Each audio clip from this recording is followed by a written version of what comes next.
Hey everyone, another way of sealing our little globes is just going to be demonstrated now, and this is your traditional method of using a modelling balloon, either a 160 or a 260, just wrapped around it repeatedly.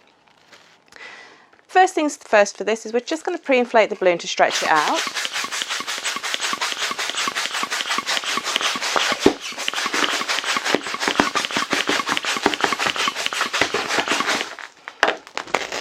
Just to open up all your little seams on it.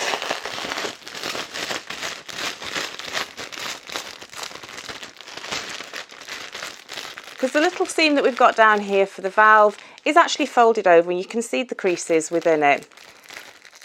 So we just want to make sure that that's open as well, because that'll give us a nice big square opening to insert feathers and whatever you needed to into it. Just going to trim off just below the inflation hole, and that still gives us a lovely long neck to tie with. And you can see once I've opened that, we've then got quite a big neck to put our feathers into. Now feathers, you can actually just feed them in directly since you have got quite a wide opening, or you can just use a funnel as we would do normally. So in the interest of keeping this a little bit quicker, here's one I prepared earlier. We've got lots of feathers in there, just straightforward little cream feathers, all been inserted via the neck. Just need to inflate this now and then tie it. To prep the tying process, I've got a 160 clear balloon here, and I'm just going to hold the end of it that's sealed, and I'm just going to squeeze the air out of that balloon and tie a knot in it.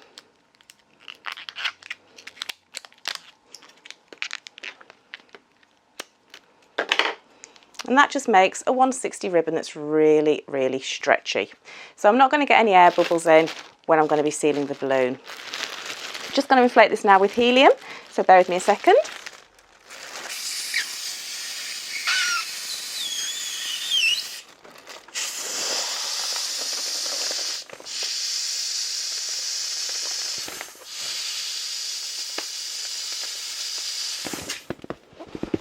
And whilst these are quite tough balloons and the vortex of the feathers spinning around isn't as much of a concern as it is for other bubble balloon types, you still kind of want a little bit of a gentle inflate, because the faster the actual feathers spin around, the more risk you've got of them just catching and popping the balloon. So very, very easy to do in other bubble balloons. In this one, since it is a bit tougher, not as simple. I'm just twisting round the neck of my globe and then taking my 160 balloon, and I'm just pulling that really, really tightly as I'm wrapping around.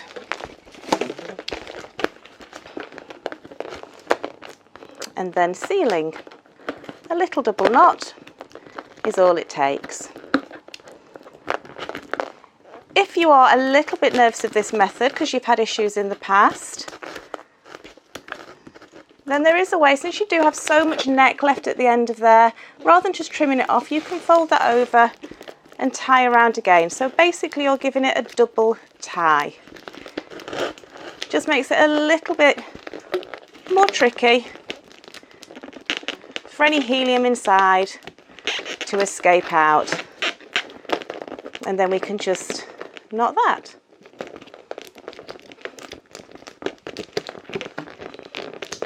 So you're effectively using the latex to seal it in two places. Seal it once round the nape of the neck of the balloon, and then folding over the neck to do it again. So I'm hoping that's getting picked up on the camera so you can kind of see what I've done on there. Don't worry too much about the mess, because we can hide that with either our little balloon collars or our bows. But just another little way to securely seal the globe balloon. Just going to get a bit of curling ribbon.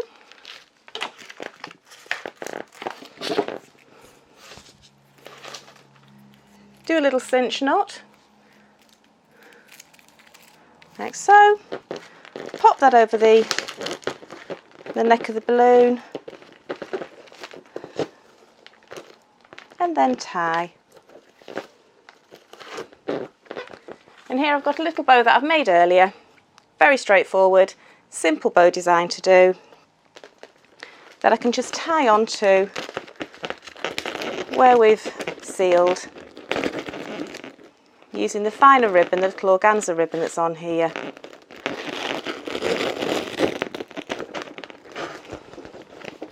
And tie that into place. So you can see with that, we're holding it really quite nicely. The little bow sealing it, you can't see the mess at the end, it's all nicely hidden away, and you've got a lovely little sealed feather balloon using the modelling balloon method.